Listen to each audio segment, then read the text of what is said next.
তো আজ আমরা এরকম 13 শ্রেণীর হতভাগা মানুষের কথা জানব, যে মানুষগুলোকে নবী করিম সাল্লাল্লাহু আলাইহি সাল্লাম বলেছেন যে তারা আমার উম্মত না, তিনি তাদের পরিচয় দিতে চান নাই। যদিও এই সমস্ত হাদিসের আলোকে ওই ব্যক্তি ইসলাম থেকে খারিজ সেরকমটি কোনো ওলামায়ে কেরাম বা কোনো বিশ্লেষক, কোনো মুহাক্কিক বলেন নাই। এটা বলা হয়েছে মূলত মানুষকে সতর্ক করবার জন্য, যে নবী সাল্লাল্লাহু আলাইহি সাল্লাম তাকে পরিচয় দিতে চান নাই। কোনো ছেলে যখন, কোনো মেয়ে যখন এমন কোনো কাজ করে যে কাজটাতে মা বাবা চরম অসন্তুষ্ট হন, তখন বলেন যে যা, তুই আমার ছেলে না, তোকে আমি ছেলে হিসাবে পরিচয় দিব না, মেয়ে হিসাবে পরিচয় দিব না, তুই আমাকে বাপ হিসাবে বলবি না, বাপ ডাকবি না, আমি তোর বাপ না, মা না। ঠিক এই ধরনের কথাই নবী সাল্লাল্লাহু আলাইহি সাল্লাম বলেছেন 13 শ্রেণীর মানুষকে, যে সে আমার উম্মত না, আমি তাকে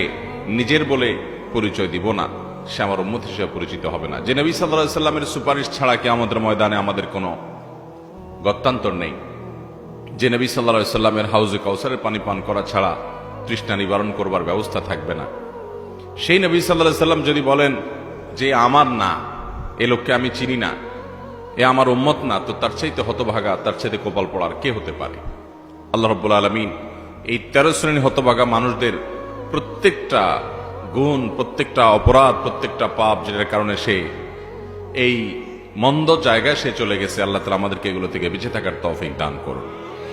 এর মধ্যে সর্বপ্রথম যে শ্রেণী কথা বলতে চাই সেটি হলো যারা কুফফার এবং মুশরিকদের মাঝে বসবাস করে, একটু সামান্য দুনিয়ার পয়সা কড়ি কামাবার জন্য, একটু সুন্দর দুনিয়ার জীবন যাপন করার জন্য, একটু লাক্সারিয়াস লাইফ লিড করার জন্য যারা কাফের মুশরিকদের মধ্যেই বসবাস করে, তাদের মধ্যে বসবাস করলে তার ঈমান আমলের ক্ষতি হয়, ইবাদতের ডিস্টার্ব হয়, ঈমানি পরিবেশ পায় না।